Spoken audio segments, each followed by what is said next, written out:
Welcome to my channel. Today we will discuss about Russia Ukraine conflict. इस video में हम 3 चीज़ें discuss करेंगे। Number 1, why this conflict is happening between Ukraine and Russia. Number 2, what is the role of America in this whole situation. America कितना responsible है इस situation के लिए। और एंड में हम डिस्कस करेंगे कि क्या वर्ल्ड वॉर 3 सच में हो सकती है। सबसे पहले हम डिस्कस करेंगे कि रशिया और यूक्रेन के बीच के कॉन्फ्लिक्ट की वजह क्या है। First of all, we should understand that how did the nation of Ukraine come into the being? Ukraine पहले रशिया का ही पार्ट था। उस टाइम पे रशिया को यूएसएसआर कहा जाता था। जब 1991 में यूएसएसआर का डिवीजन हुआ, कई सारे छोटे छोटे देश बने, जिसमें से एक यूक्रेन भी था। यूक्रेन का सेपरेशन रशिया के लिए सबसे ज़्यादा पेनफुल था, क्योंकि यूक्रेन नेचुरल रिसोर्सेज का भंडार है। पर सेपरेशन होने के बाद भी यूक्रेन रशिया के हिसाब से चलता था, क्योंकि यूक्रेन और रशिया सेम कल्चर और हिस्ट्री शेयर करते हैं। और काफ़ी बार पुतिन ने भी ये बात कही है।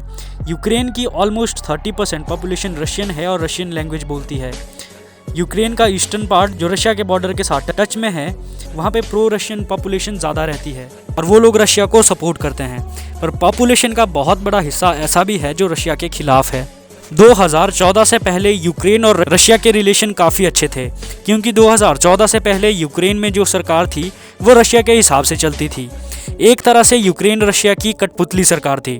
उस वक्त यूएस और यूरोप में इतनी हिम्मत नहीं थी कि वो यूक्रेन को बहका सकें। पर 2014 के बाद ऐसा क्या हुआ कि यूक्रेन और रशिया के बीच दूरियां बढ़ने लगीं और यूक्रेन यूएस और यूरोप की बात मानने लगा। 2014 से पहले जो यूक्रेन के प्रेसिडेंट थे, उन्हें प्रो रशिया माना जाता था और नेटिव यूक्रेनियन पॉपुलेशन जो मेजॉरिटी में है, उन्हें ये बात पसंद नहीं आ रही थी। मिस्टर विक्टर जो 2014 से पहले प्रेसिडेंट थे, उन्हें यूरोपियन यूनियन की एक मीटिंग में बुलाया गया था, जहाँ पे उन्हें European free trade agreement offer हुआ था, जिसे उन्होंने रिजेक्ट कर दिया।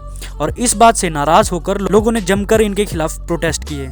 ये प्रोटेस्ट इस लेवल पे हुए कि मिस्टर विक्टर को देश छोड़कर भागना पड़ा और रशिया में शरण लेनी पड़ी।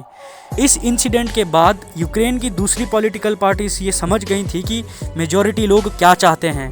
तो 2014 के बाद यूक्रेन में जो सरकार बनी, वो रशिया की बजाय यूरोप और अमेरिका की बात मानने लगे, जो रशिया को बिल्कुल पसंद नहीं आ रहा था। 2014 के बाद यूक्रेन ने एक के बाद एक ऐसे डिसीजन लिए जिसकी वजह से रशिया को कोई ना कोई नुकसान पहुंचा। यूक्रेन का झुकाव यूरोपियन कंट्रीज़ की तरफ काफ़ी ज़्यादा हो रहा था, जिसकी वजह से रशिया को काफ़ी नुकसान हो रहा था। पर रियल प्रॉब्लम तब क्रिएट होती है जब यूक्रेन ने नेटो का मेंबर बनने के लिए सीरियस इंटरेस्ट दिखाया। जो कोई भी देश नेटो का मेंबर बनता है, अगर उस देश पे कोई अटैक हो जाता है तो जितने भी देश नेटो के मेंबर हैं वो सब मिलके लड़ेंगे। तो ये इशू रशिया के लिए बहुत ज़्यादा कंसर्निंग है। अगर यूक्रेन नेटो का मेंबर बन जाता है तो रशिया के लिए काफ़ी प्रॉब्लम्स क्रिएट हो जाएंगी। तो ये वो मेन रीज़न थे जिसकी वजह से रशिया और यूक्रेन के बीच कॉन्फ्लिक्ट हुआ।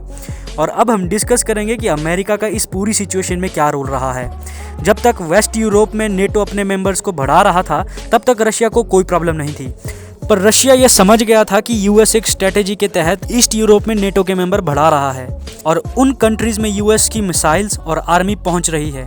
For example Estonia, Latvia, Poland etcetera. और अब अगर यूक्रेन भी नेटो का मेंबर बन जाता है तो अमेरिका आसानी से रशिया पे अटैक लॉन्च कर सकता है। नेटो की गाइडलाइन कहती है कि बॉर्डर डिस्प्यूट नहीं होना चाहिए अगर किसी कंट्री को नेटो का मेंबर बनना है। इस हिसाब से देखें तो यूक्रेन नेटो का मेंबर बनने के लिए एलिजिबल ही नहीं है, लेकिन यूक्रेन को वो नेटो का मेंबर फिर भी बनाना चाहते हैं। रशिया ने यूक्रेन पे अटैक करने से पहले यूएस और नेटो के सामने कुछ डिमांड्स रखी थी। अगर यूएस और नेटो रशिया की इन डिमांड्स को पूरी कर देता तो शायद रशिया यूक्रेन पे अटैक नहीं करता। पर यूएस और नेटो ने उनकी कोई डिमांड पूरी नहीं की। रशिया की सिर्फ 3 डिमांड्स थी। पहली डिमांड ये थी कि नेटो ईस्टर्न यूरोप में जो भी मिलिट्री एक्टिविटी कर रहा है उसे बंद कर दे और नेटो फोर्सेस को पोलैंड और बैल्टिक देशों से हटा दे। दूसरी डिमांड ये थी कि वो लोग रिटर्न में ये दें कि यूक्रेन कभी भी नेटो का मेंबर नहीं बनेगा। और तीसरी डिमांड ये थी कि यूएस की जितनी भी मिसाइल्स यूरोप में हैं उन्हें वो डिसार्म कर दे। हालांकि अमेरिका पूरी दुनिया को ह्यूमैनिटी का पाठ पढ़ाता है, पर जो उसके अपने फ़ायदे की बात थी वो उससे पीछे नहीं हटा और डिमांड्स को रिजेक्ट कर दिया। अगर अमेरिका और नेटो चाहते तो वॉर को रोक सकते थे, पर उन्होंने डिमांड्स को रिजेक्ट कर दिया। और आज जो कुछ भी यूक्रेन के साथ हो रहा है उसका जितना जिम्मेदार रशिया है, उतना ही जिम्मेदार अमेरिका भी है, क्योंकि वो बार बार रशिया को प्रवोक कर रहे थे। और एंड में हम डिस्कस करेंगे कि क्या रशिया और यूक्रेन के कॉन्फ्लिक्ट की वजह से वर्ल्ड वॉर 3 हो सकती है। The answer to this question is no, because nobody wants World War III. If you look at the US, they have so many interests all across the globe. They have made so many investments in so many countries. और अगर war हो जाती है तो America सब कुछ loose कर देगा. So they don't want that to happen. Similarly for Chinese, they have built so much since 1980s. Their economy has grown like multiple times. If there is a war, they stand to lose everything. तो China नहीं चाहता कि world war 3 हो, और ना ही America चाहता है कि वर्ल्ड वॉर 3 हो, और ना ही रशिया चाहता है. और इंडिया तो वैसे भी ग्रोइंग इकोनॉमी है, इंडिया भी वर्ल्ड वॉर 3 नहीं चाहता. So in 21st century war will be fought by other means. You will have cyber warfare, you will have information warfare, you will have disinformation warfare, misinformation warfare, social media warfare, propaganda and diplomatic warfare. अभी जो लड़ाई है वो economy की है. कोई भी देश वेपन्स के साथ नहीं लड़ना चाहता.